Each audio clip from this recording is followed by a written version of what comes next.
जय हिंद दोस्तों, स्वागत है आपका हमारे YouTube channel LN geography UGC NET JRF में। फ्रेंड्स, जैसा कि आप जानते हैं हम लोग सॉल्व कर रहे हैं एमसीक्यू को। और लास्ट क्लास में हमने देखा था मोस्ट इम्पॉर्टेंट 100 एमसीक्यू के बारे में और देखा था इंडिया के बारे में। ठीक है कि इंडिया से रिलेटेड जो 100 मोस्ट इम्पॉर्टेंट एमसीक्यू थे उसको हम लोगों ने अच्छे से देखा था। और जो उसमें क्वेश्चन आपको बताया गया था काफ़ी इंपॉर्टेंट क्वेश्चन थे जो आपके एग्जाम पॉइंट ऑफ व्यू से बहुत ही महत्वपूर्ण है। ठीक है, उसी उसी मॉडल पे आपके एग्जाम में जो क्वेश्चन आते हैं वो आते हैं। कुछ उसमें से असर्शन रीजन रहेंगे, कुछ मैच द फॉलोइंग रहेंगे और उसमें से कुछ वन लाइनर भी क्वेश्चन आपके एग्जाम में पूछे जाएंगे। उसी क्रम में आज हम लोग आगे बढ़ते हैं और आज हम लोग सॉल्व करेंगे पॉपुलेशन ज्योग्राफी से रिलेटेड मोस्ट इंपॉर्टेंट 100 एमसीक्यू की। क्योंकि जो पॉपुलेशन का जो रेशियो है वो लगातार 2-3 सालों में एग्जाम में क्या हुआ है, बढ़ा हुआ है। 8 से 10 क्वेश्चन आपके पॉपुलेशन ज्योग्राफी से कुल मिला के पूछे जा रहे हैं। ठीक है, तो चलिए हम लोग देखते हैं मोस्ट इंपॉर्टेंट 100 एमसीक्यू को किससे रिलेटेड आज से सॉल्व करेंगे, पॉपुलेशन ज्योग्राफी की। तो आइए पहला क्वेश्चन हम लोग देखते हैं। पहला क्वेश्चन क्या कह रहा है?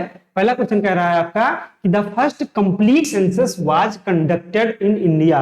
कह रहा है कि भारत में प्रथम जो है पूर्ण थी। कैसा? यहाँ पर एक शब्द लिखा हुआ है complete census was conducted in India. ठीक है, आपको बताना है कि पहली जनगणना जो थी वो कंप्लीट जनगणना कब हुई थी, पूर्ण जनगणना कब हुई थी। ठीक है, ऑप्शन है 1872, 1881, 1891, 1901। तो आपको बताना है कि पहली कंप्लीट सेंसस कब हुआ था।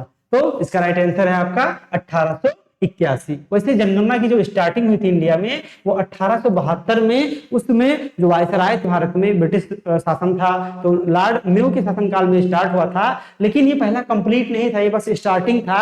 उसके बाद में 1881 में जो लॉर्ड रिपन गवर्नर बनते हैं, गवर्नर जनरल बनते हैं, वायसराय बनते हैं, तो लॉर्ड रिपन के शासनकाल से ही 1881 से प्रत्येक 10 वर्ष के पश्चात क्या होने लगा, सेंसस कंडक्ट होने लगा। जो कि वही प्रथा आज भी हमारे इंडिया में चली आ रही है। अभी 2021 में जो सेंसस हुआ है कुछ कोविड के कारण लेट हो गया, तो बस 2021 का कुछ दिनों में क्या है, डेटा जारी होने वाला है। ठीक है, तो इसका राइट आंसर क्या है, 1881। ठीक है, आपके एग्जाम में जो हमने जो क्वेश्चन आते हैं तो कुछ मॉडरेट रहते हैं, कुछ सिंपल रहते हैं, कुछ बहुत ही टफ रहते हैं। उसी प्रकार से स्लाइड में हमने भी क्वेश्चन को सेट किया है। कुछ क्वेश्चन बहुत इजी है, कुछ क्वेश्चन मॉडरेट है, कुछ क्वेश्चन आपके क्या है, काफी टफ है, जिसको करने में आपको थोड़ी बहुत प्रॉब्लम होने वाली है। ठीक है, तो ये मत सोचिए कि बहुत ही सिंपल क्वेश्चन है। अब आपका क्या है, रिविजन होता है इससे। ठीक है, दूसरा क्वेश्चन कह रहा है कि most populous state in India, Bharat में सर्वाधिक जनसंख्या वाला राज्य कौन सा है? ऑप्शन है उत्तर प्रदेश, महाराष्ट्र, बिहार, पश्चिम बंगाल। तो इसका राइट आंसर क्या है? राइट आंसर आपको पता है, उत्तर प्रदेश बहुत महान कार्य, जनसंख्या में क्या है, पहला स्थान हासिल किया हुआ है काफी दिनों से। ठीक है, तो राइट आंसर क्या है मोस्ट पॉपुलेशन में, आपका उत्तर प्रदेश। ठीक है, अगला क्वेश्चन कह रहा है कि the world population growth rate is currently close to. ठीक है, ये कह रहा है कि प्रेजेंट टाइम में अगर बात किया जाए कि जो विश्व की जनसंख्या की वृद्धि दर है, विश्व की जनसंख्या की वृद्धि दर है कि किस दर से आपकी जो पॉपुलेशन है वर्ल्ड की वो ग्रो कर रही है, तो ऑप्शन है 20%, 10%, 5% या 1.2%। ठीक है, 1.2 यानी 1.2%। तो किस दर से विश्व की जनसंख्या बढ़ रही है? राइट आंसर है आपका डी 1.2। ठीक है, विश्व की जनसंख्या का एवरेज बात किया जाए, ठीक है, तो किस दर से बढ़ रही है, 1.2 दर से बढ़ रही है। ठीक है, अगला क्वेश्चन कह रहा है कि which one of the following demographic parameters represent the population growth rate. ठीक है, इसमें आपको 4 ऑप्शन दिए गए हैं, इसमें से बताना है कि क्या जो आपका पॉपुलेशन ग्रोथ होता है तो पॉपुलेशन ग्रोथ रेट को किसके माध्यम से दिखाया जाता है, किसे पॉपुलेशन ग्रोथ रेट कहा जाता है। पहला ऑप्शन है natural change and crude birth rate. ये कह रहा है कि जो प्राकृतिक चेंज होता है, प्राकृतिक बदलाव होता है, और जो क्रूड बर्थ रेट होता है, ठीक है, अशोधित जन्म दर होता है, ये इसको हम पॉपुलेशन ग्रोथ रेट कहते हैं। या natural change and net migration को बोलते हैं, या net migration and fertility rate को बोलते हैं, या net migration and birth rate को बोलते हैं। यानी कुल जो नेट जो शुद्ध आपका माइग्रेशन हो रहा है, प्रवास हो रहा है, और कुल जन्म दर हो। ठीक है, तो राइट आंसर क्या है? राइट आंसर है आपका natural change and net migration. क्योंकि जो पॉपुलेशन ग्रोथ होता है क्या होता है कि आपके यहाँ बर्थ रेट कितना है और इसमें से माइनस कर देंगे क्या, आपका डेथ रेट कितना है, और साथ ही साथ इसमें क्या जोड़ देंगे, माइग्रेशन जोड़ देंगे। इन तीनों को मिलाकर जो आपका रेट निकलता है उसी को क्या कहते हैं, पॉपुलेशन ग्रोथ रेट। तो नेचुरल चेंज में फर्टिलिटी एंड मोर्टिलिटी, एंड साथ ही साथ माइग्रेशन, माइग्रेशन में दोनों रहेगा, एमिग्रेशन और इमिग्रेशन, यानी कितने यहां से जा रहे हैं और कितने बाहर से आ रहे हैं। हम लोग माइग्रेशन के कंसेप्ट में अच्छे से उसको देख चुके हैं। तो राइट आंसर क्या है, B is the right answer. ठीक है, क्वेश्चन नंबर 5। क्वेश्चन नंबर कह रहा है कि आपको यहाँ पे क्या करना है, मैच द फॉलोइंग है। ठीक है, इसको आपको क्या करना है, मिलान करना है। तो आइए इसको हम लोग देखते हैं। एक तरफ दिया हुआ है पॉपुलेशन से कुछ संबंधित पॉइंट टर्मिनोलॉजी दिया है, और इस तरफ क्या दिया हुआ है आपका, इससे संबंधित विशेषताएं। पहला है कोहर्ट। ठीक है, तो कोहर्ट क्या होता है, कोहर्ट आपका होता है पॉपुलेशन ग्रुप यूनिफाइड बाय या स्पेसिफिक कॉमन कैरेक्टरिस्टिक्स, यानी कुछ जो आपके जो पास जो पॉपुलेशन है उसको कुछ कॉमन फीचर के आधार पे, एज के आधार पे, सेक्स के आधार पे, यानी मेल फीमेल के आधार पे, ठीक है, या फर्टिलिटी या मोर्टिलिटी के आधार पे आप जब एक ग्रुप बना देते हैं पॉपुलेशन का तो उसको बोलते हैं कोहरट पॉपुलेशन। ठीक है, क्या बोलते हैं, कोहरट पॉपुलेशन बोलते हैं। ठीक है, तो दूसरा क्या है आपका डिपेंडेंसी रेशियो। क्या हुआ कि आपके यहाँ कितने लोग क्या हैं, कितने लोग क्या हैं, डिपेंड है, तो उसी को क्या बोलते हैं, डिपेंडेंसी रेशियो। मतलब कितने आपकी जनसंख्या है उसमें कितने प्रोडक्टिव जो है आपकी पॉपुलेशन है, और उसमें से कितने क्या हैं जो डिपेंडेंट है। डिपेंडेंट किनको बोलते हैं, जैसे आपके बच्चे हो गए, तो वो क्या करते हैं, वो प्रोडक्शन नहीं करते हैं बल्कि क्या करते हैं, केवल उपभोग करते हैं, कंज्यूम करते हैं। या जो आपका जो वृद्ध हो जाता है वो भी प्रोडक्शन नहीं करता है, केवल क्या करता है, कंज्यूम करता है। तो वो सब क्या है, डिपेंडेंट पॉपुलेशन है। तो डिपेंडेंसी रेशियो क्या हो जाएगा आपका, मेजर ऑफ प्रोडक्टिव पॉपुलेशन। ठीक है, अगला क्या है, पॉपुलेशन पिरामिड। तो पॉपुलेशन पिरामिड आप लोग जानते हैं, एवरेज नंबर ऑफ चिल्ड्रेन और वुमेन, ये नहीं होगा, ये होगा आपका geographic method of representing age and sex composition. यानी एक प्रकार से ग्राफ होता है जिसपे एज सेक्स के अकॉर्डिंग, ठीक है, कि कितनी एज कितनी है और उसमें कौन सा सेक्स है, मेल है या फीमेल है, उसी के अकॉर्डिंग जो हम ग्राफ बनाते हैं उसको बोलते हैं आपका पॉपुलेशन पिरामिड। और आपका डी का क्या हो जाएगा, टोटल फर्टिलिटी रेट। फर्टिलिटी का मतलब क्या हुआ कि कोई जो एक औरत है वो अपने पूरे जीवन काल में कितने बच्चों को जन्म दे सकती है, यानी average number of children a women's bears throughout her bearing year. ठीक है, तो इसको बोलते हैं फर्टिलिटी रेट। तो राइट आंसर क्या हो जाएगा, 3, ठीक है, 1 2, ठीक है, 3 1 2 4 इज द राइट आंसर। 3 1 2 4। ठीक है, तो इसी प्रकार से जो क्वेश्चन आपको बताए जा रहे हैं, इसी मॉडल पे आपसे कुछ टर्मिनोलॉजी देकर इनकी विशेषताओं सहित आपसे एग्जाम में क्वेश्चन पूछे जाएंगे। थोड़ा सा ये टाइम टेकिंग क्वेश्चन होते हैं क्योंकि इसमें आपके कंसेप्चुअल होते हैं। तो आपको क्या करना है, तुरंत इसी में से क्या करना है, एलिमिनेट करना है। जैसे आपको एक ऑप्शन पता चल गया, तुरंत ऑप्शन में आइए और देखिए क्या ऐसे बाहर हो रहा है या क्या कौन सा जो है अंदर हो रहा है। अगला क्वेश्चन कह रहा है कि which one of the following countries recorded highest population density as per UN demographic year book 2010। 2000 book United nation है उसकी जो डेमोग्राफिक बुक निकाली गई थी, तो उसके अकॉर्डिंग जो आपके ऑप्शन दिए गए हैं इसमें सर्वाधिक जनसंख्या घनत्व वाला देश कौन सा है। ठीक है, ऑप्शन क्या है, इंडिया है, जापान है, बांग्लादेश है, पाकिस्तान है। ठीक है, तो सबसे अधिक 2010 में जो इंडिया यूनाइटेड नेशन की डेमोग्राफिक बुक जारी हुई थी उसके अकॉर्डिंग सबसे अधिक जनसंख्या घनत्व वाला देश कौन सा है, तो आपका बांग्लादेश। राइट आंसर क्या हो जाएगा, सी इज द राइट आंसर। ठीक है, अगला क्वेश्चन एक और मैच द फॉलोइंग है, इसको हम लोग क्या करते हैं, मैच करते हैं। ठीक है, कुछ इसमें से पुराने जो अभी क्वेश्चन हम लोग किए हैं उसके पॉइंट आ गए हैं, देखते हैं। कोहरट, तो कोहरट आपको पता है कि क्या होता है कि population group unified by a specific characteristics. ठीक है, दूसरा क्या है आपका नेचुरल इंक्रीज। ठीक है, नेचुरल इंक्रीज जो पॉपुलेशन अगर जनसंख्या ग्रो कर रही है तो उसको हम किसके माध्यम से क्या करेंगे, शो करेंगे। तो ये क्या हो जाएगा, birth rate and death rate, यानी बी का क्या हो जाएगा, 1 हो जाएगा। ठीक है, इसमें कह रहा है टोटल फर्टिलिटी, तो ये तो आपको पता ही है, यानी ए का क्या हो गया, ए का हो गया आपका 2 और बी का हो गया 1, सी का हो गया 3, 2 1 3 इज द राइट आंसर। ठीक है,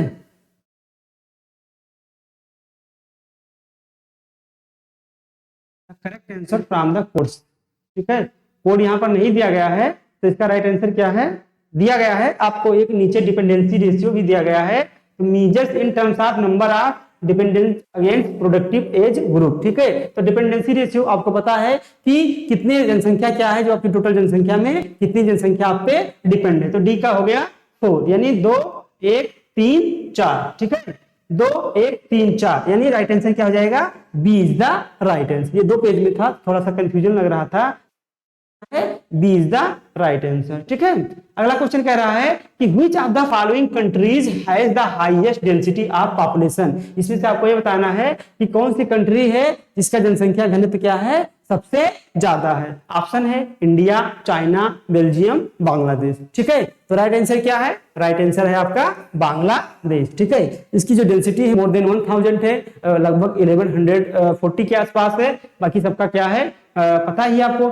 इंडिया की पॉपुलेशन डेंसिटी 2011 के अकॉर्डिंग कितना है, आप लोग कमेंट करके बताइए। ठीक है, अगला क्वेश्चन है क्वेश्चन नंबर 9 क्वेश्चन कह रहा है कि intensive subsistence farming is characteristics of the area. ये कह रहा है कि जो सघन निर्वाह मूलक कृषि होती है, कैसी होती है, इंटेंसिव होती है और सब्सिस्टेंस होती है, यानी बहुत सघन खेती की जाती है। और किस प्रकार की खेती होती है, जीवन निर्वाह जीविकोपार्जन खेती होती है। तो कह रहा है कि वो किस एरिया में होती है, आपको बताना है। पहला ऑप्शन है high density of population and high technology, ऐसे क्षेत्र जहां जनसंख्या घनत्व बहुत ज्यादा है और उन क्षेत्रों में भी क्या है, प्रौद्योगिकी भी बहुत ही क्या है, हाई है। दूसरा है high density of population and high technology. तीसरा है low density of population and low technology. और चौथा है high density of population and low technology. ठीक है, तो इसमें से आपको बताना है कि जो सब्सिस्टेंस इंटेंसिव यानी सघन निर्वाह मूलक कृषि होती है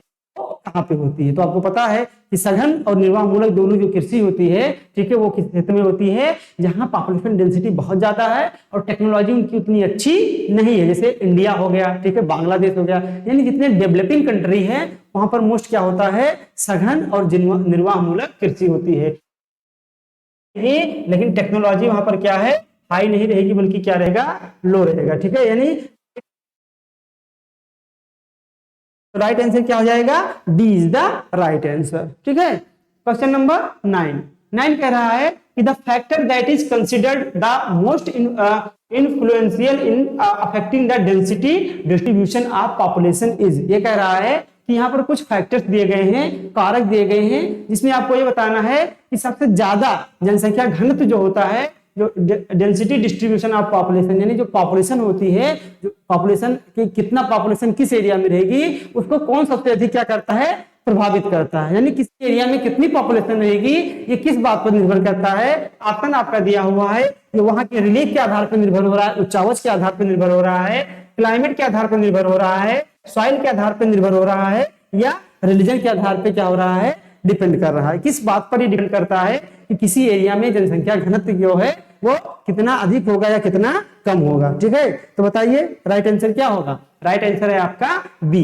मतलब क्लाइमेट। ठीक है तो ये सारे, लेकिन इसमें से कह रहा है कि आपको क्या करना है, मोस्ट इन्फ्लुएंशियल, सबसे अधिक प्रभावित करता है। सबसे अधिक प्रभावित करता है, अगर क्लाइमेट नहीं होता तो रिलीफ हो जाता, लेकिन क्लाइमेट क्या करता है, सबसे अधिक प्रभावित करता है, क्योंकि जैसे क्लाइमेट रहेगी वैसे वहां पे क्या होगा, टोपोग्राफी भी देखने को हमें मिलता है। ठीक है, यानी क्लाइमेट क्या करता है, जो है टोपोग्राफी क्लाइमेट को कंट्रोल करता है और क्लाइमेट भी क्या करता है, टोपोग्राफी को कंट्रोल करता है। तो राइट आंसर क्या है, B is the right answer. ठीक है, क्वेश्चन नंबर 10 कह रहा है कि the most important ecological factor determining the distribution of population in a region. ठीक है, ये कह रहा है कि कौन सा ऐसा इकोलॉजिकल फैक्टर है, पारिस्थितिकीय कारक है, जो क्या करता है, आपके पॉपुलेशन के डिस्ट्रीब्यूशन को, यानी जनसंख्या वितरण को क्या करता है, प्रभावित करता है, निर्धारित करता है, डिटरमाइन करता है। तो कौन सा इकोलॉजिकल फैक्टर है, मोर्टेलिटी रेट करता है,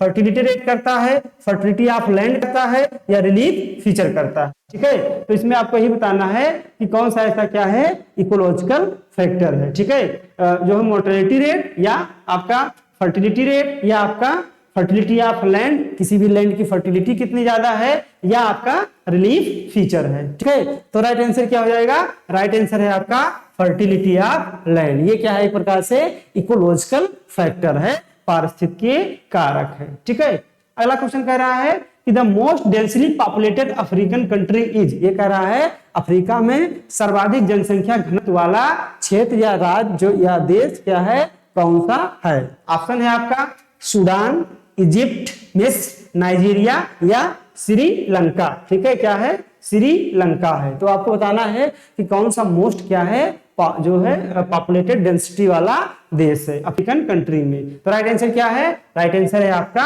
नाइजीरिया। क्या है? नाइजीरिया। ठीक है, यानी C is the right answer. Question number 12 कह रहा है कि the non ecumene areas of the world are the, कह रहा है कि जो नॉन एक्यूमिन है, दो एरियाज होते हैं, एक एक्यूमिन, एक्यूमिन का मतलब क्या होता है, जहां पर पॉपुलेशन रहती है, और नॉन एक्यूमिन का मतलब क्या होता है, गैर अधिवासित क्षेत्र या जो है नॉन रेजिडेंशियल एरिया, जहां पर पॉपुलेशन नहीं रहती है। तो कह रहा है कि नॉन एक्यूमिन एरिया क्या होते हैं। पहला ऑप्शन है स्पार्सली पॉपुलेटेड एरिया, ऐसा एरिया जहां पर बहुत दूर दूर पर पॉपुलेटेड एरिया, जहां पर बहुत घनत्व मात्रा में जनसंख्या रहती है, जहां पर बहुत ज्यादा फर्टिलिटी होती है, या एरियाज ऑफ हाई मोर्टिलिटी, जहां पर बहुत ही ज्यादा मृत्यु दर होता है। तो आप समझ गए होंगे कि ये इसका आंसर क्या है, ए इज द राइट आंसर। यानी जहां पर बहुत दूर क्या रहती है उसी को बोलते हैं नॉन एक्यूमिन एरियाज। नॉन एक्यूमिन का मतलब होता है गैर अधिवासित, और गैर अधिवासित का मतलब वही, मतलब ना के बराबर जनसंख्या बहुत दूर दूर पे है।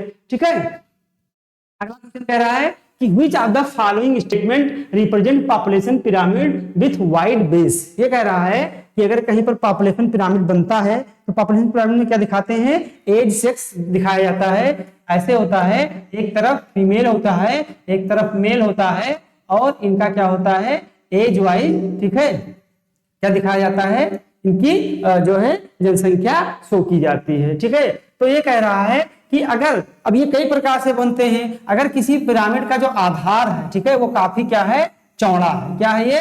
काफी चौड़ा है। ठीक है, तो अगर ये काफी जब चौड़ा होगा तो ये कुछ इस प्रकार से होता है, जिसमें ये 0 से 10, 10 से 20, ठीक है, ऐसे एज को दिखाया जाता है। तो ये कह रहा है कि अगर ये काफी चौड़ा है आधार, तो ये किसको शो कर रहा है? ठीक है, ऑप्शन है declining fertility rate, fertility rate मतलब जो जन्म दर है वो बहुत ही जो है कम हो रही है, या हाई फर्टिलिटी रेट, बहुत ही ज्यादा जो है जन्म दर है, डिक्लाइनिंग डेथ रेट यानी मृत्यु दर डिक्लाइन कर रही है, हाई डेथ रेट मृत्यु दर बहुत ज्यादा है। तो आपको बताना है कि किस कंडीशन में जो आधार होता है वो ज्यादा चौड़ा होता है। तो राइट आंसर क्या है, हाई फर्टिलिटी रेट। अगर जन्म दर बहुत ज्यादा है तो आपका क्या हुआ कि जो कम एज की पॉपुलेशन है वो क्या हो जाएगी, ज्यादा हो जाएगी, और जब कम एज की पॉपुलेशन हो जाएगी तो पिरामिड का जो आधार है वो क्या हो जाता है, चौड़ा हो जाता है। तो राइट आंसर क्या है, B is the right answer. ठीक है, आगे देखते हैं क्वेश्चन नंबर 14 कह रहा है कि which one of the following depicts correct statement of population threshold for any services। ये कह रहा है कि कुछ ऑप्शन दिए गए हैं जिसमें आपको बताना है कि कौन सा ऐसा ऑप्शन है जो पॉपुलेशन थ्रेशोल्ड के बारे में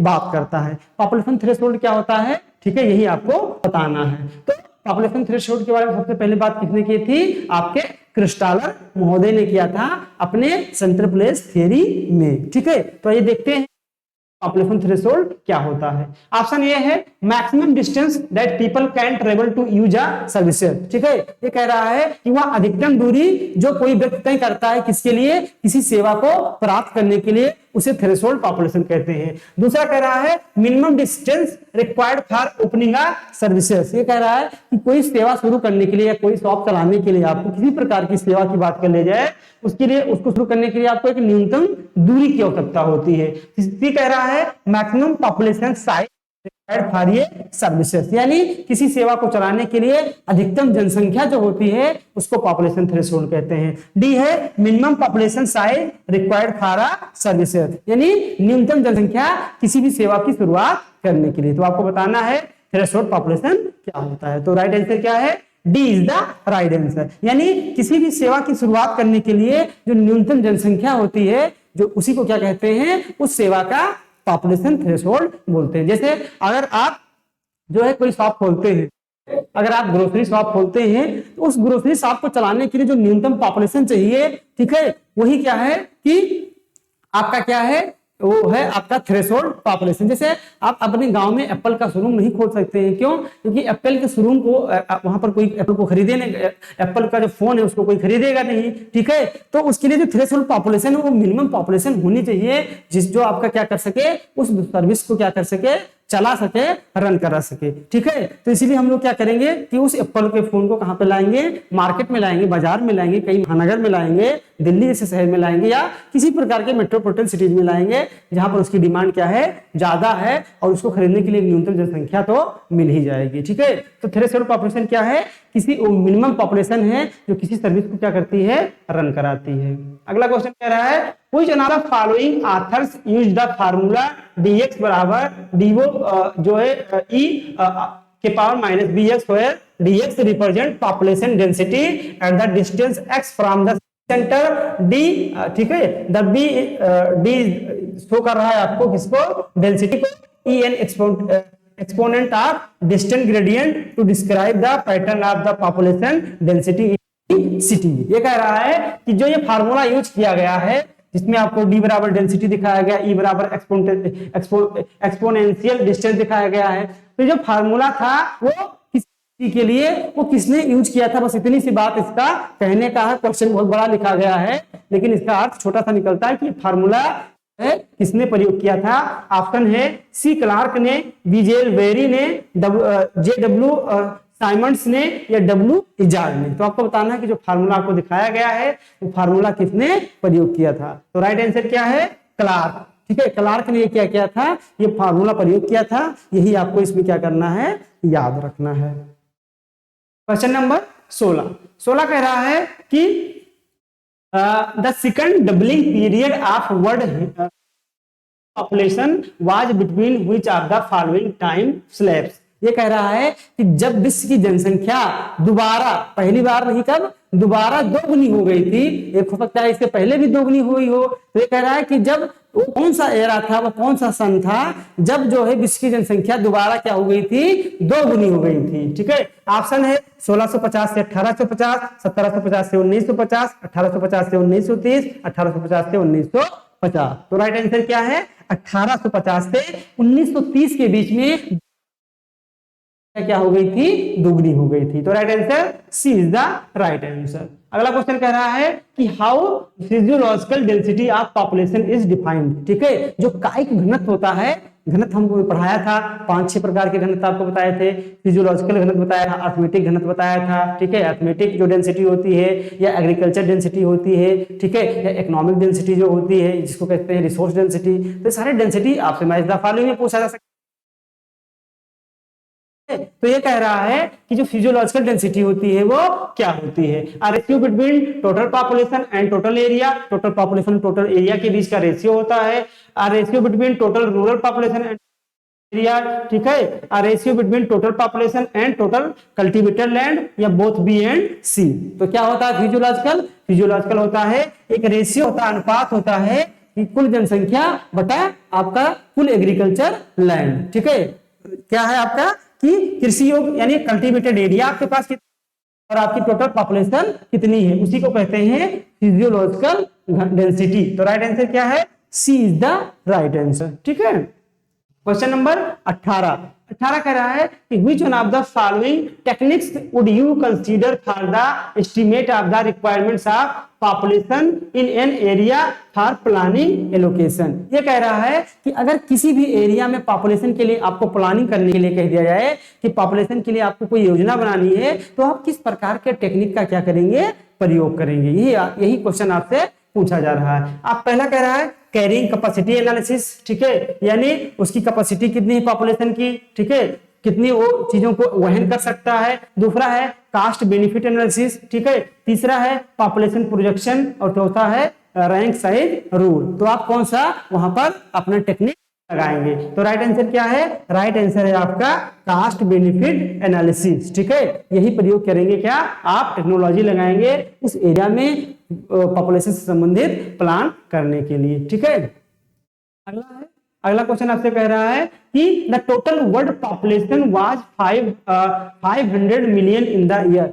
विश्व की जनसंख्या कब 500 मिलियन हो गई थी। ठीक है, कितनी मिलियन हो गई थी? 500 मिलियन हो गई थी। ऑप्शन है 1550, ठीक है, 1650, 1750 या 1850। तो 500 मिलियन का मतलब क्या हुआ?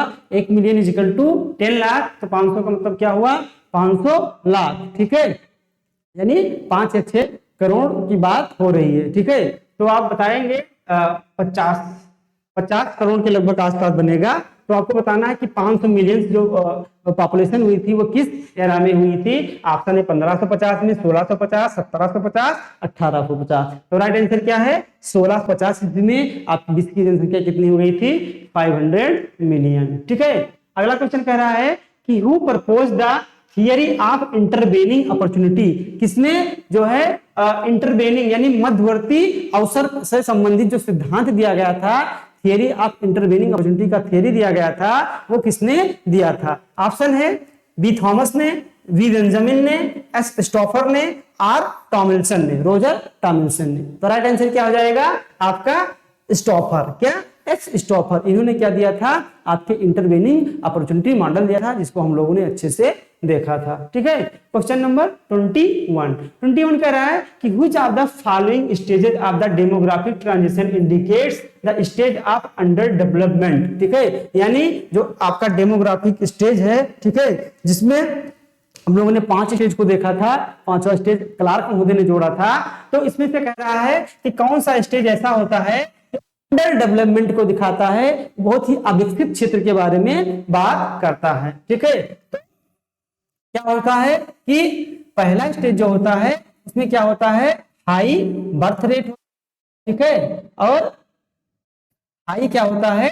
डेथ रेट होता है। तो जो हाई बर्थ रेट और हाई डेथ रेट होता है, इसको हम दूसरे नाम से किससे जानते हैं? जब आपकी जन्म दर यानी 100 आपके क्या हो रहा है?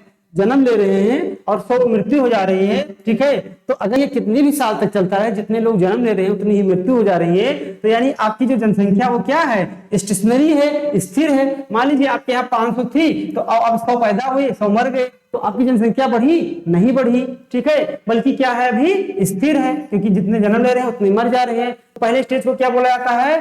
High stationary stage. क्या बोला जाता है? High stationary stage. ठीक है, क्योंकि यहाँ पर दोनों क्या है? हाई है। तो ये कंडीशन कहाँ की है? ये कंडीशन जितने भी अंडर डेवलप कंट्री हैं, क्योंकि वहां पर चिकित्सा सुविधा नहीं होती है, वहां पर एजुकेशन फैसिलिटी नहीं होती है। ठीक है, किसी प्रकार की हेल्थ फैसिलिटी नहीं होती है, अवेयरनेस नहीं होता है, इसलिए वहां पर डेथ रेट भी ज्यादा होता है और आपका जो है फर्टिलिटी रेट भी ज्यादा होता है। ठीक है, बर्थ रेट भी ज्यादा होता है। ये कहाँ पे है? ज्यादातर अफ्रीकन कंट्री में। ठीक है, तो पहले स्टेज को क्या बोलते हैं? High stationary stage. क्या बोलते हैं? High stationary stage. और ये क्या है? अंडर डेवलपमेंट की स्थिति को बताता है। देखिए, इसी प्रकार से क्वेश्चन आपसे यूजीसी में आराम से पूछे जाएंगे। तो फिर आपको लगेगा कि यार ये क्या पूछ रहा है, हम तो पढ़े थे कि पहले में घटता बढ़ता है, दूसरे में ऐसा होता है, बट उसको अप्लाई के फॉर्म में आपसे पूछा जा सकता है। ऐसे पूछा जा सकता है कि अफ्रीका की जो मोस्ट कंट्री है, ठीक है, वो किस स्टेज में आएंगी, ऐसे भी आपसे question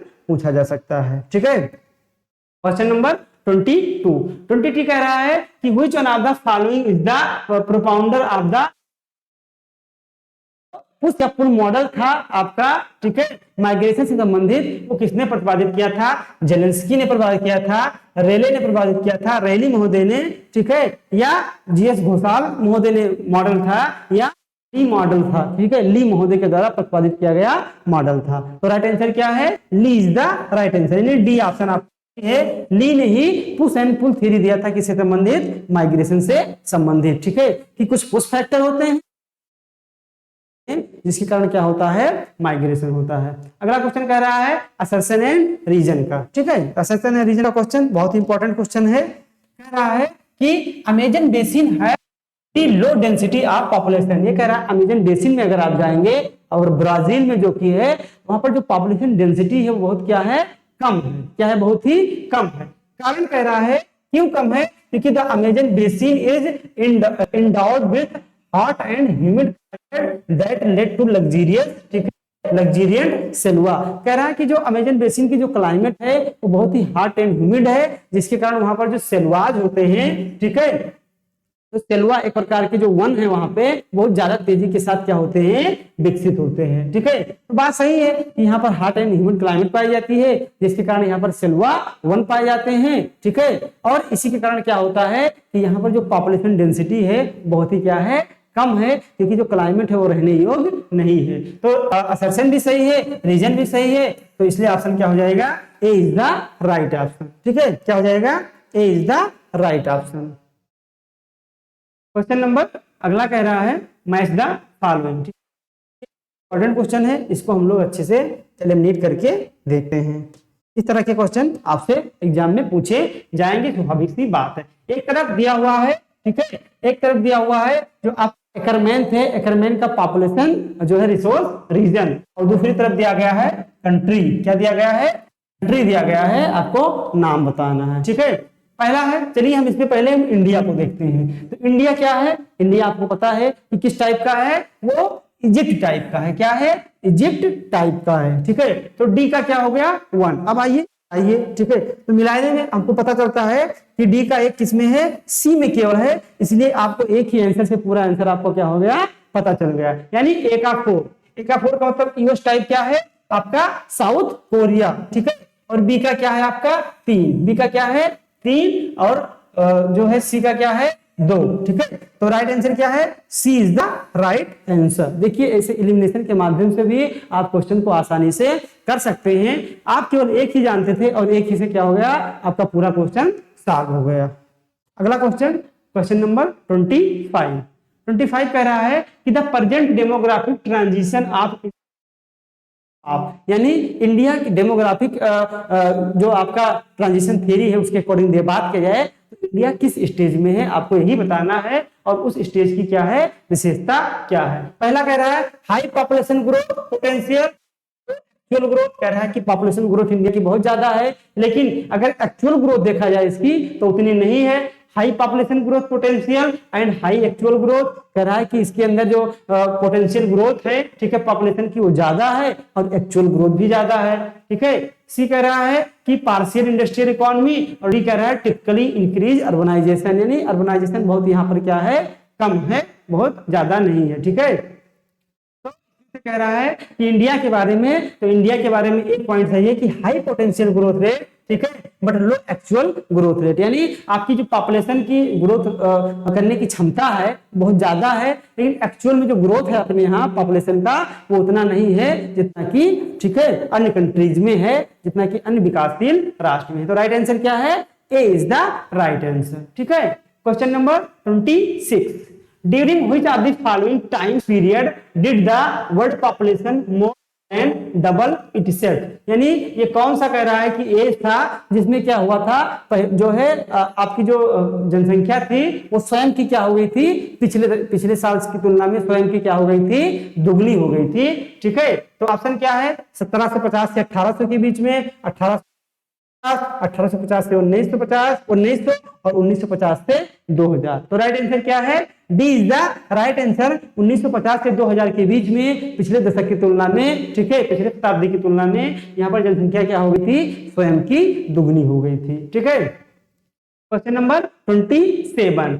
approximately 1/2 of the world population lives in, यह कह रहा है कि अगर देखा जाए तो लगभग 1/2 द विश्व की लगभग आधी जनसंख्या कहाँ रहती है। ऑप्शन है east Asia and east Europe, पूर्वी एशिया एंड पूर्वी यूरोप में, Europe and eastern north America, Europe और नॉर्थ अमेरिका में, south and south east Asia या ईस्ट एंड साउथ एशिया। ठीक है, तो इसका राइट आंसर क्या है, राइट आंसर है आपका south and south east Asia, ये है आपका राइट आंसर। ठीक है, ये राइट आंसर नहीं है क्योंकि लोगों को लगता है east and south Asia, east में चाइना है और साउथ में क्या है, इंडिया है, और इसी दोनों को मिला लिया जाए तो विश्व की जैसे आधी जनसंख्या इसी में आ जाएगी। ऑप्शन ये सही है क्योंकि साउथ एशिया में आपका आ जाएगा इंडिया, ठीक है, भले ही चाइना नहीं है लेकिन यहाँ पर साउथ ईस्ट एशिया की बात कर रहा है, और साउथ ईस्ट एशिया में आप देख सकते हैं कितने सारे कंट्री हैं, पूरा का पूरा आपका बांग्लादेश हो गया, म्यांमार हो गया, मलेशिया हो गया, इंडोनेशिया हो गया, इसमें बहुत सारी कंट्रीज है। इसलिए जब इसको आप कैलकुलेट करोगे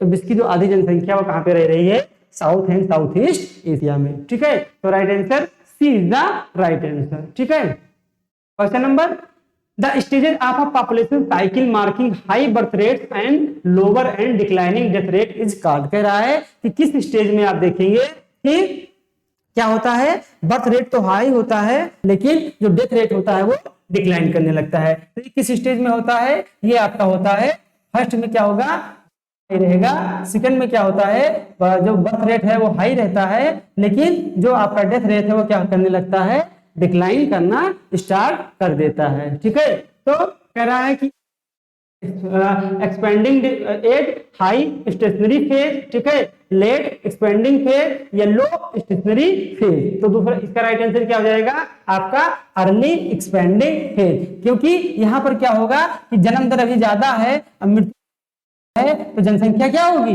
बढ़ना ऑटोमेटिक स्टार्ट हो जाएगी। तो इसी को कहते हैं प्रारंभिक बढ़ती दर या प्रारंभिक बढ़ती अवस्था। तो राइट आंसर क्या है, ए इज द राइट आंसर। देखिए कितना जो है आपसे अंदर से क्वेश्चन पूछा रहा है, क्वेश्चन में कुछ नहीं है, बस थोड़ा सा क्या है टेक्निकल है। अगर आपको पता है तभी आप क्वेश्चन कर पाएंगे, अगर आपके दिमाग में पूरा का पूरा ग्राफ बना हुआ है। ठीक है, क्वेश्चन नंबर 29 कह रहा है dear the area of lowest death rate corresponding to the areas of. ये कह रहा है कि कोई जो है एरिया है जहां पर डेथ रेट क्या है काफी लो है, तो वो कौन सा एरिया हो सकता है। वो ऐसा एरिया हो सकता है कि अगर जहां पर डेथ रेट कम है तो वहां पर लोअर बर्थ रेट भी होगा, या वहां पर मॉडरेट ग्रोथ रेट होगा, या वहां पर जो है लो रेट होगा, या हाई ग्रोथ रेट होगा। ठीक है, तो आपको ये बताना है कि अगर कहीं पर जो है डेथ रेट क्या है लोअर है, ठीक है, तो वहां पर क्या घटनाएं घट सकती हैं जो आपको ऑप्शन में किया गया है।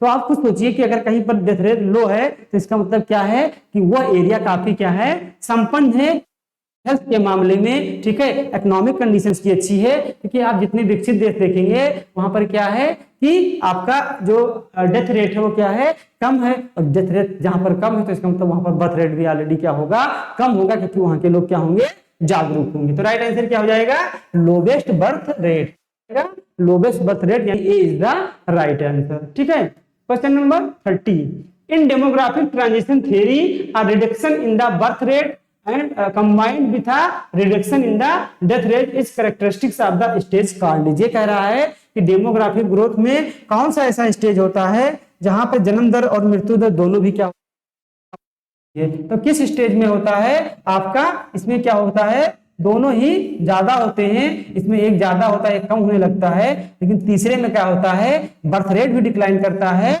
और डेथ रेट भी क्या करता है डिक्लाइन करता है। जैसे कि इंडिया तीसरे में है, चौथे में पहुंचने के कंडीशन में है। तो तीसरे स्टेज को क्या कहते हैं आपको, इसको अर्ली स्पेंडिंग कहते हैं। आइए तीसरे को देखते हैं कि हम लोग किस स्टेज के अंतर्गत रखते हैं। ठीक है, तो क्या है आपका ये अब यहाँ पर स्टेज भी नहीं बताया, बता रहा है कि अगर इस तरह की स्थिति होती है वो किस तरह के जो है कंट्री में हो सकता है, क्या वो प्री इंडस्ट्रियल एज में होगा, स्टेज में होगा, या अर्ली इंडस्ट्रियल एज में होगा।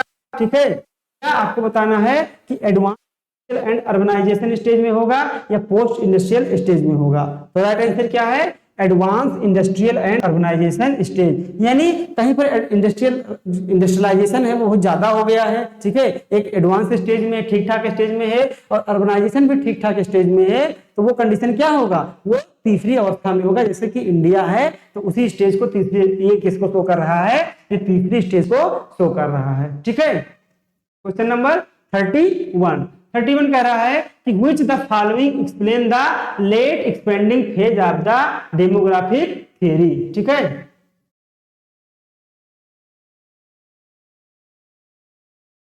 इसको हम लोग देखते हैं 31 कह रहा है कि कौन सा जो है लेट एक्सपेंडिंग फेज को बताता है। तो लेट एक्सपेंडिंग फेज यानी देर से जनसंख्या बढ़ेगी, काफी टाइम लगेगा जनसंख्या के बढ़ने में। ठीक है, पहला स्टेज में क्या होता है कि जो है हाई स्टेशनरी जो है क्या होता है हाई स्टेशनरी कंडीशन होती है। दूसरा क्या होता है जो है तेजी से बढ़ने वाली अवस्था होती है। जो तीसरी कंडीशन होती है वो क्या होती है लेट से बढ़ने वाली जनसंख्या, जिसमें क्या होता है बर्थ रेट भी कम होता है और डेथ रेट भी कम होता है। तो क्या होगा declining birth rate and declining death rate, यही क्या हो जाएगा आपका राइट आंसर हो जाएगा। इंडिया आपका क्या है तीसरी स्टेज में है और तीसरी स्टेज होता है ये लेट एक्सपेंडिंग फेज की कंडीशन होती है। आप लोग अगर दिमाग में आपको ग्राफ बना हुआ है तो ये क्वेश्चन आपके लिए बहुत ही क्या था, इजी क्वेश्चन था, और जिनको नहीं आएगा तो वो काफी इसमें क्या हो सकते हैं, परेशान हो सकते हैं। अगला क्वेश्चन कह रहा है कि the area of lowest death rate corresponding to the area. ठीक है, ये क्वेश्चन वही है, रिपीट हो गया है कि जहां पर डेथ रेट बहुत कम है तो वहां पर ऑलरेडी बर्थ रेट भी क्या होगा, कम होगा। Is the right answer. Question number 30, in demographic transition theory reduction in birth rate, ये हो चुका है और ये हो चुका है आपका 31 से क्वेश्चन नंबर 32। ठीक है, 32 कह रहा है theory of demographic transition deals with changes in. ये कह रहा है कि जो डेमोग्राफिक थियरी है, ठीक है, जनसंख्या गत्यात्मकता सिद्धांत है, जनसंख्या गतिशीलता सिद्धांत है, वो किसके बारे में बात करता है, वो रेट्स विद टाइम, ठीक है, टाइम के रिफरेंस में पॉपुलेशन के बारे में बात करता है, या पॉपुलेशन टाइम, ठीक है, यहाँ पर लिखा है vital rates with time, vital rates की बात करता है टाइम के रेफरेंस में, पॉपुलेशन विद टाइम, पॉपुलेशन की बात करता है टाइम के according, migration rate with time, या age and sex composition with time. तो इसमें से आपको बताना है कि कौन सा इसमें क्या करता है, कि जो आपका डेमोग्राफिक ट्रांजिशन है वो किसके बारे में बात करता है। तो इसी के बारे में तो बात करता है कि एक टाइम के अकॉर्डिंग, ठीक है, कोई सोसाइटी है तो उसमें जनसंख्या में कैसा परिवर्तन आता है, और दूसरे जब टाइम थोड़ा बीतता है तो उसके बाद उसमें कैसा परिवर्तन आता है। तो यानी कि क्या हो जाएगा, पॉपुलेशन विद टाइम, ये टाइम के अकॉर्डिंग पॉपुलेशन में जो चेंज आता है उसी के बारे में बात करता है। ठीक है, क्वेश्चन नंबर 33 क्या कह रहा है कि optimum population is calculated as per man and, ठीक है, ये कह रहा है कि जो अनुकूलतम जनसंख्या का सिद्धांत है, अनुकूलतम जनसंख्या को किस आधार पर कैलकुलेट करते हैं, जिसमें एक तरफ क्या होता है, मैन होता है, और दूसरी तरफ क्या होता है, उसके रिसोर्सेस होते हैं। जो आप किसी भी कंट्री में अगर मैन और रिसोर्सेस का क्या है, संबंध अच्छा है, जितना मैन है उसी के हिसाब से रिसोर्सेस हैं, तो ऑप्टिमम कंडीशन में है। अगर मैन ज्यादा है रिसोर्सेस कम है तो क्या होगा, और एक कंडीशन ऐसी हो सकती है कि रिसोर्सेस बहुत ज्यादा है और मैन कम है, तो अंडर ज्यादा है आपका पॉपुलेशन रिसोर्सेस से, तो वो क्या होगा, ओवर पॉपुलेशन की स्थिति में होगा। तो राइट आंसर क्या हो जाएगा, resources is the right answer. यानी मैन एंड रिसोर्सेस के संबंध को ही क्या कहते हैं, ऑप्टिमम पॉपुलेशन, जब दोनों का अनुपात क्या होता है, एकदम अच्छा होता है, संतुलित होता है। क्वेश्चन नंबर 34 कह रहा है कि which of the following countries of the European reach the last stage of the demographic transition. इसमें कह रहा है कि ऐसा कौन सा आप जो है देश है, कहाँ का, आपकी यूरोपियन कंट्री का, ठीक है, यूरोप महाद्वीप का, जो कि डेमोग्राफिक ट्रांजिशन थ्योरी के अकॉर्डिंग क्या है, लास्ट स्टेज में पहुंच चुका है। ऑप्शन है पुर्तगाल, फ्रांस, स्पेन, इटली। ठीक है, तो ये क्वेश्चन, इस क्वेश्चन को जो है आप लोग कमेंट करके बताइएगा, पूछ के बताइएगा, नहीं तो इसका आंसर हम कल बताएंगे कि इन चारों ऑप्शन में से क्या है, कि पुर्तगाल, फ्रांस, स्पेन, चारों क्या है, कि किसका जो है क्या है, आपसे पूछा जा रहा है कि कौन सा डेमोग्राफिक ट्रांजिशन के लास्ट में। आपके लिए क्या है, होमवर्क है, और जितने भी लोग इस वीडियो को देखेंगे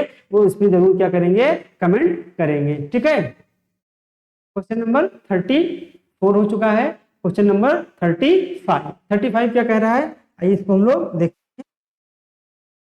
Which one of the following stages indicates the initiation of population explosion?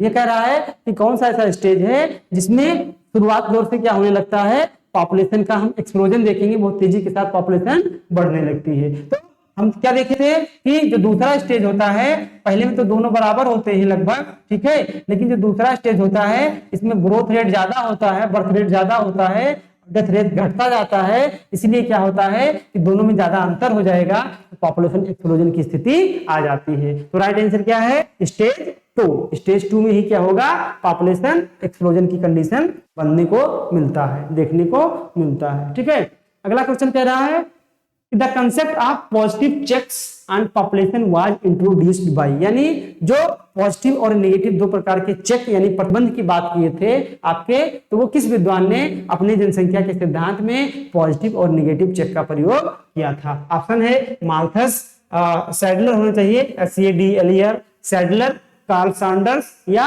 डबडले। तो आपको बताना है कि कौन से ऐसे विद्वान थे जिन्होंने पॉजिटिव और नेगेटिव चेक का प्रयोग किया था। तो राइट आंसर क्या है, माल्थस राइट आंसर है। इन्होंने बताया था एक पॉजिटिव चेक और नेगेटिव चेक कि अगर आप पॉपुलेशन कंट्रोल नहीं करेंगे तो कुछ क्या है कि महामारियां आएंगी, बहुत सारे ज्वालामुखी फूटेंगे, भूकंप आएगा, किसी न किसी प्रकार से क्या होगी, जनसंख्या कंट्रोल करनी है में, नहीं तो ऐसी कंडीशन बनेगी। ठीक है, तो उसमें मैन को भी उन्होंने बताया था कि जनसंख्या को कंट्रोल कर सकता है, अगर मैन नहीं करेगा तो प्रकृति क्या है, स्वयं सामंजस्य का कार्य करती है और स्वयं क्या करेगी, जनसंख्या को नियंत्रित कर लेगी। ठीक है, क्वेश्चन नंबर 37 कह रहा है according to Thomas Malthus population increase while food supply increase. कह रहा है कि जो माल्थस ने बताया था कि जो जनसंख्या होता है वो ज्यामितीय दर से बढ़ता है, खाद्यान्न होता है जो आप अनाज उगाते हैं वो किस दर से बढ़ता है, यही आपसे पूछ रहा है। ठीक है, कह रहा है कि बेस्ड ऑन परसेंटेज की दर से बढ़ता है,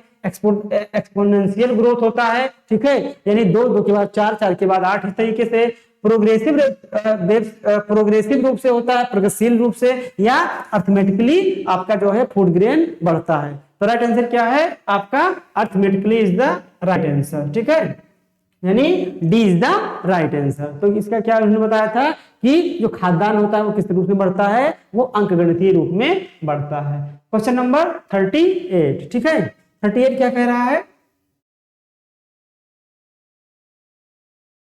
38 क्वेश्चन नंबर कह रहा है आपसे कि in which period did Malthusian, ठीक है, construction of a hunger play a major role in checking the population growth rate. ठीक है, ये कह रहा है कि वो कौन सा दौर था, माल्थस ने कहा था कि जो भूख है, ठीक है, जो हंगर है वो क्या करे,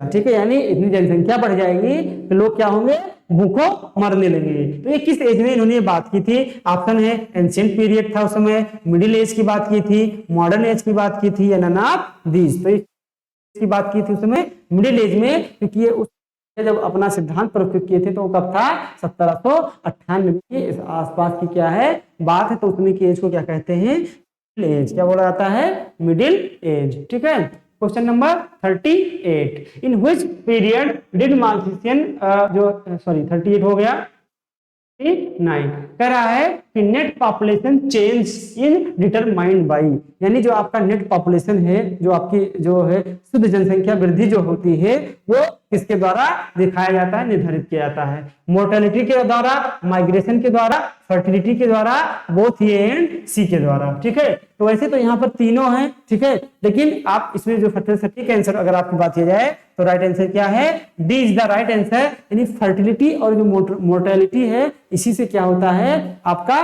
पॉपुलेशन जो है, जो नेट पॉपुलेशन चेंज होता है या ग्रोथ होता है उसकी हम बात करते हैं। तो राइट आंसर क्या है, D is the right answer. ठीक है, क्वेश्चन नंबर 40 कह रहा है कि which of the following conditions is characterised by the second stage of demographic transition. यानी डेमोग्राफिक ट्रांजिशन में जो द्वितीय स्टेज होता है उसमें क्या होता है, तो आप सबको पता है द्वितीय स्टेज में क्या होता है, हाई बर्थ रेट एंड जो डेथ रेट होता है वो क्या हो जाता है, लो हो जाता है, डिक्लाइन करने लगता है। तो बर्थ रेट क्या है, high birth rate, but death rate क्या करने लगता है, डिक्लाइन करने लगता है, क्योंकि यहाँ पर आने के बाद लोगों को क्या होने लगती है, हेल्थ फैसिलिटी मिलने लगती है और वो सोसाइटी फर्स्ट स्टेज से किसमें पहुंच जाता है, सेकंड स्टेज में। तो राइट आंसर क्या है, C is the right answer है। ठीक है, क्वेश्चन नंबर 41 कह रहा है one of the post Malthusian natural theories of population growth has been put for by. ठीक है, यानी जो ये कह रहा है आपसे कि जो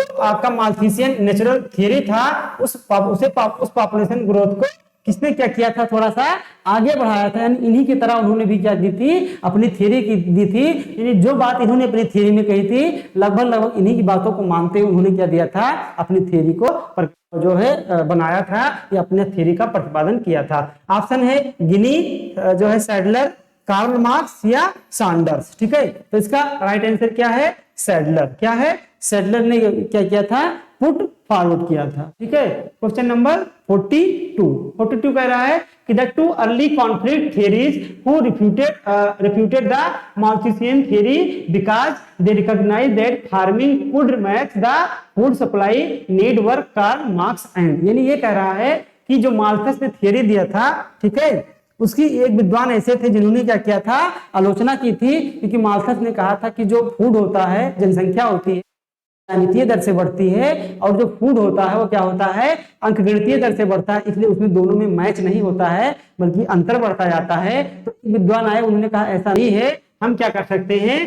फूड सप्लाई को बढ़ा सकते हैं, और फूड सप्लाई को पॉपुलेशन बढ़ रही है उसके उससे क्या कर सकते हैं, मैच करा सकते हैं, यानी जितनी पॉपुलेशन बढ़ रही है उतनी ही क्या होगी, आपकी जनसंख्या भी बढ़ रही है। ये बात किसने कही थी, तो इसमें एक थे मार्क्स और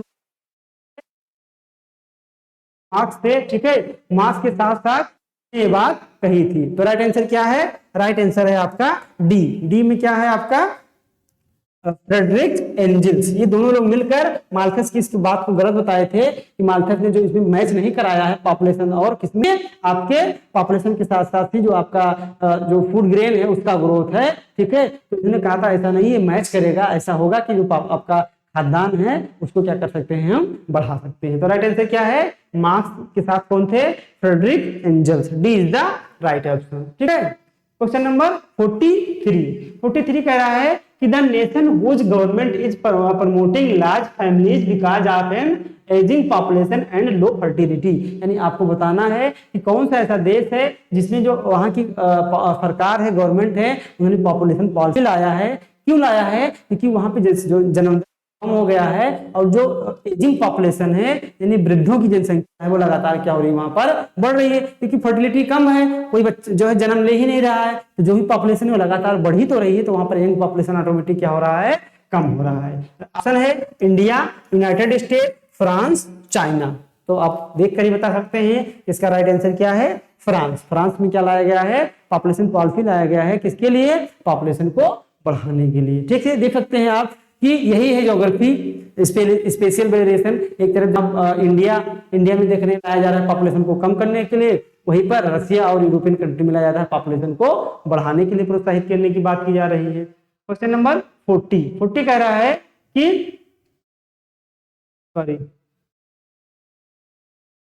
क्वेश्चन नंबर आपका 44, ठीक है।